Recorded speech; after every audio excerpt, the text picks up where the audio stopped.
Hello, my dear student. Now I am explain the NCRT revision topic respiration.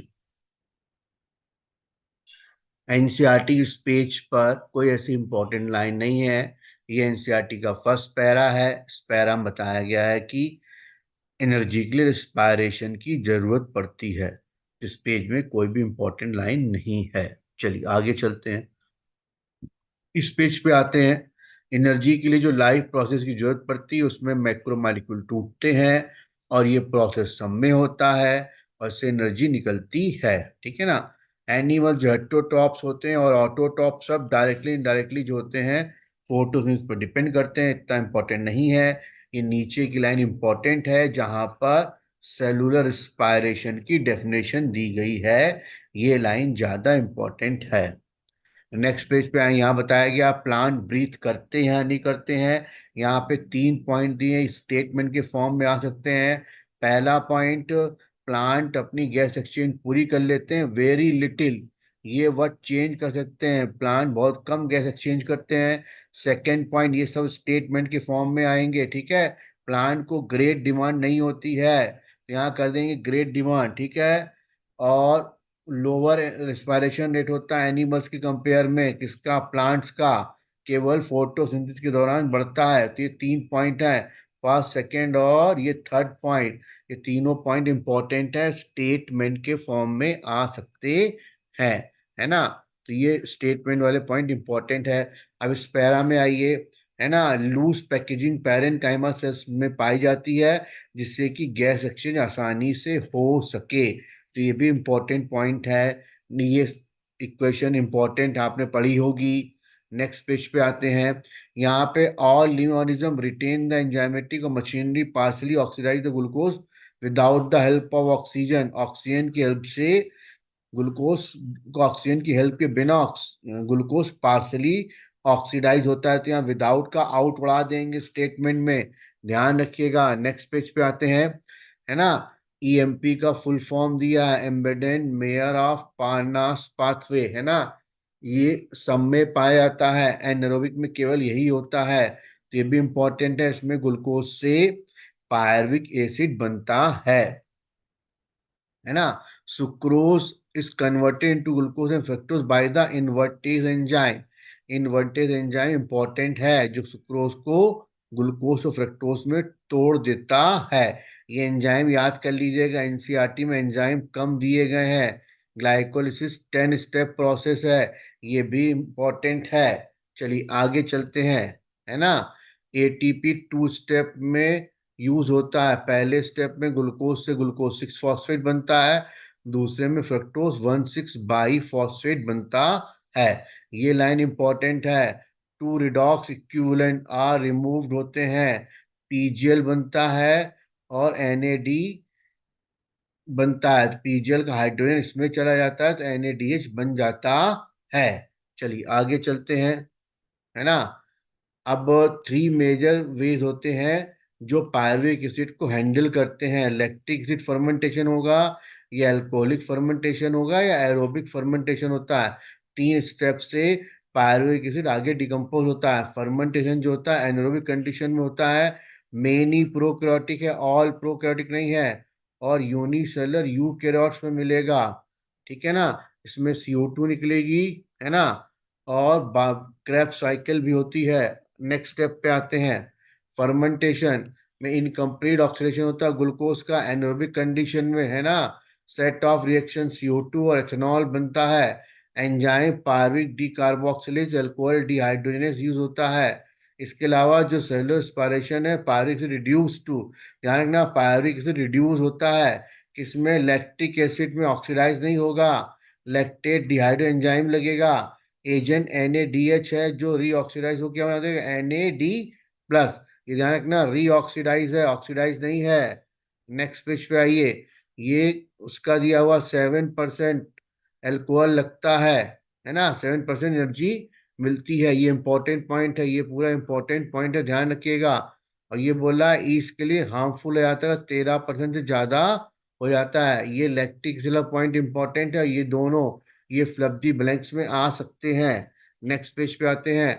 Eukaryotic में step involve होते हैं। Oxygen oxygen की presence में aerobic respiration होता है, कंप्लीट ऑक्सीजन होता है ऑक्सीजन की प्रेजेंस में। ठीक है। मोस्ट कॉमन हायर ऑर्गेनिज्म में मिलेगी क्रेब्स साइकिल। कहाँ मिलेगी? Most common in higher organism में। इस प्रोसेस में CO2 निकलती है, वाटर निकलता है, और large amount of, small amount नहीं, लार्ज अमाउंट ऑफ एनर्जी निकलती है। एरोबिक एक्सपायरेशन क्रूशियल इवेंट है एरोबिक एक्सपायरेशन का। ये दो इंपॉर्टेंट स्टेप है। 3 मॉलिक्यूल ऑफ CO2 निकलते हैं क्रेब्स साइकिल में, और ये वाला इंपॉर्टेंट है, हाइड्रोजन एटम ऑक्सीजन से मिलकर वाटर बनाता है और ATP सिंथेसिस होती है। पायरुवेट जो होता है ग्लाइकोलिसिस पाथ के साइटोसॉल में होती है ग्लाइकोलिसिस। फिर ये माइटोकॉन्ड्रिया के मैट्रिक्स में ऑक्सीडेशन डीकार्बोक्सिलेशन करता है by the complex of set of reaction. Clear हो गया? आफ्टर इट इंटर, जब माइटोकॉन्ड्रिया तब इंटर करेगा जब ये डीकार्बोक्सिलेशन कर लेगा, है ना। ये एंजाइम भी इंपॉर्टेंट है, ध्यान रखना। जो पायरुवेट है पहले डीकार्बोक्सिलेशन करेगा, फिर माइटोकॉन्ड्रिया लिखा ना आफ्टर, फिर माइटोकॉन्ड्रिया में इंटर करेगा, है ना। इस पूरे प्रोसेस में दो मॉलिक्यूल किसके बनते हैं ग्लाइकोलिसिस में? पायरुविक एसिड के। ग्लाइकोलिसिस के बाद सब कुछ दो दो का गेन होता है। दो पायरुविक एसिड बनते हैं, दो वाटर बनते हैं, दो ATP बनते हैं, दो NADH बनते हैं। ठीक है। Acetyl coenzyme pyruvate pyruvic acid acetyl coenzyme को क्रेब्स साइकिल में इंटर कराता है। क्रेब्स साइकिल का नाम TCA नाम भी होता है ना। ये स्टार्ट किससे होती है? कंडेंसेशन ऑफ एसिटिल को विद द ऑक्सलो एसिटिक एसिड। दो सक्सेसिव स्टेप पे डाई डीकार्बोक्सिलेशन होते हैं, ध्यान रखना। TCA साइकिल में दो स्टेप पे ही सिर्फ डीकार्बोक्सिलेशन होता है, 3 स्टेप नहीं है।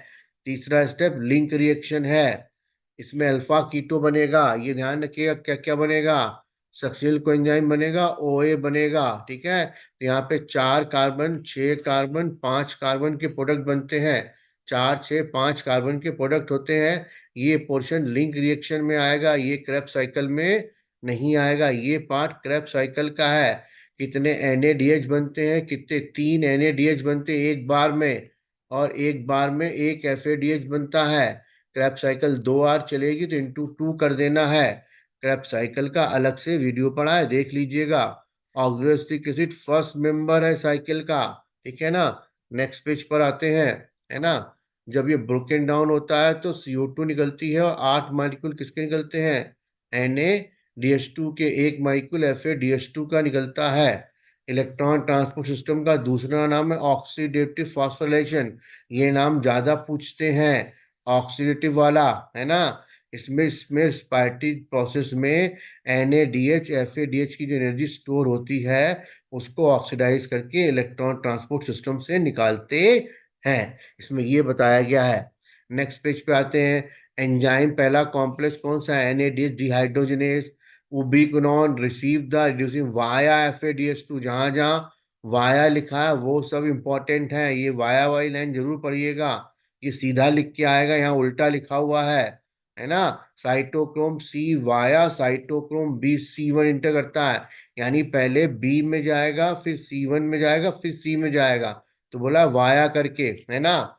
इनर मेम्ब्रेन में मोबाइल कैरियर होता है। साइटोक्रोम C जो होता है, वो साइटोक्रोम C जो होता है आउटर मेम्ब्रेन साइड पर लगा होता है माइटोकॉन्ड्रिया की, है ना, outer surface of the inner membrane, और मोबाइल इलेक्ट्रॉन कैरियर है। साइटोक्रोम A और 3 में कॉपर के 2 मॉलिक्यूल मिलते हैं, ये इंपॉर्टेंट है।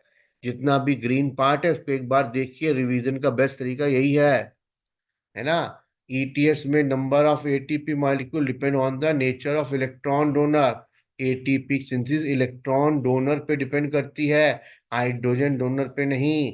एक NADH से 3 बनते हैं, और FADH से 2 ATP के मॉलिक्यूल बनते हैं, है ना। ऑक्सीजन का फाइनल एक्सेप्टर हाइड्रोजन है। ऑक्सीजन का फाइनल एक्सेप्टर कौन है? हाइड्रोजन है। इसको ऑक्सीडेशन रिडक्शन पाथवे भी कहते हैं, है ना। अब ऑक्सीडेटिव फॉस्फोराइलेशन इसीलिए बोलते हैं क्योंकि इसमें ऑक्सीडेशन और रिडक्शन होता है। चलिए, अब यहाँ पर 4 प्रोटॉन हो गया है नई NCERT के हिसाब से। इन्होंने यहाँ पे तो 4 प्रोटॉन लिखा है, बट डायग्राम में 4 प्रोटॉन नहीं लिखा है। पहले था 2 प्रोटॉन निकलेंगे तो एक ATP बनेगा, अब बोलते हैं ये 4 प्रोटॉन निकलेंगे तो एक एटीपी बनेगा। तो नई एनसीईआरटी के अकॉर्डिंग 4 प्रोटॉन आंसर आएगा। चलिए, नई एनसीईआरटी यहाँ पर 4 प्रोटॉन दिया है। इस पूरे प्रोसेस को कीमो ऑस्मेटिक हाइपोथेसिस कहते हैं। ये ऑक्सीजोम पार्टिकल हो गया F1 और F0। यहाँ पर एटीपेज एंजाइम मिलता है। नेक्स्ट पेज पे आते हैं। ये बैलेंस शीट है। तीनों पॉइंट इंपॉर्टेंट है, बट ये 2 पॉइंट ज्यादा इंपॉर्टेंट है। इनको देखिएगा। नेक्स्ट पेज पे आते हैं। 38 एटीपी का गेन होता है इनके हिसाब से यूकैरियोटिक सेल में। ठीक है। Now let us fermentation and aerobic expiration. Fermentation में ओनली पार्शियल ब्रेक डाउन होता है ग्लूकोज का, जिससे CO2 और H2O बनती है। There is net gain of only 2। Fermentation में केवल 2 एटीपी मॉलिक्यूल का गेन होता है। फर्मेंटेशन में बोल रहे हैं। क्लियर हो गया। More than one molecularity generate under the aerobic. Aerobic में 2 से ज्यादा बनते हैं, है ना। स्लो स्लो पोर्शन है, स्लो इन फर्मेंटेशन। NADH से ऑक्सीडाइज होकर NAD बनना, rather slowly in the fermentation. Fermentation वैसे भी स्लो प्रोसेस है। एम्फीबोलिक पाथवे, है ना। यहाँ पे ये लाइन इंपॉर्टेंट है। फैट ब्रोकन डाउन होता है ग्लिसरॉल और फैटी एसिड में पहले, फिर फैटी एसिड टूट जाता है एसिटिल कोएंजाइम में और क्रेब्स साइकिल में इंटर कर जाता है। ग्लिसरॉल PGL बन के ग्लाइकोलिसिस में इंटर कर जाता है। प्रोटीन जो होता है ये टूट जाता है अमीनो ग्रुप और कार्बोक्सिलिक ग्रुप में। तो प्रोटीन से अमीनो ग्रुप को हटने को बोलते हैं डी एमिनेशन। क्या बोलते हैं? डी एमिनेशन, है ना। अब जब अमीनो ग्रुप हट गया तो बचा हुआ कार्बोक्सिलिक ग्रुप अपने स्ट्रक्चर की बेसिस पर क्रेब्स साइकिल में इंटर कर जाता है, क्योंकि क्रेब्स साइकिल में कार्बोक्सिलिक एसिड होते हैं। तो carboxylic acid amino acid, carboxylic acid और NH2 ग्रुप से मिलके बना हुआ है। जब हमने डीएमिनेशन कर दिया तो अमीनो ग्रुप हट गया और कार्बोक्सिलिक ग्रुप क्रेब्स साइकिल में इंटर कर जाता है और एसिटिल कोएंजाइम वगैरह में कन्वर्ट हो जाता है ना। यूसी का जो सेकेंड पैरा है, फैटी एसिड जो होता है ये रिवर्सिबल प्रोसेस है। पाथवे में इंटर कर जाएगा और सबस्ट्रेट की तरह यूज होगा। जब ऑर्गेनिज्म को फैट की जरूरत होती है तो फैटी एसिड वापस एसिटिल कोएंजाइम से बनना स्टार्ट हो जाता है। ये ध्यान रखिएगा। ये प्रोसेस रिवर्सिबल है। Hence the synthesis of the fatty acid. ध्यान रखिए, इसीलिए इसको एम्फीबोलिक बोला गया है, क्योंकि फैट टूटता भी है और बनता भी है। नेक्स्ट पेज पे आते हैं। RQ सबसे ज्यादा इंपॉर्टेंट है। इस चैप्टर में आपको पहले RQ पढ़ना है, उसके बाद क्रेब्स साइकिल पढ़नी है, फिर ग्लाइकोलिसिस पढ़नी है, फिर ETS पढ़ना। RQ सबसे ज्यादा इंपॉर्टेंट है। कितनी ऑक्सीजन कंज्यूम्ड हो रही, कितनी रिलीज है, इसके रेशियो को बोलते हैं। नेक्स्ट पेज पे आइए। RQ ध्यान रखिएगा, ग्लूकोज का 1 होता है, फैट का 0.7 होता है, प्रोटीन का 0.9 होता है। बस इतना RQ याद रखिएगा, ये इंपॉर्टेंट है। Okay, bye.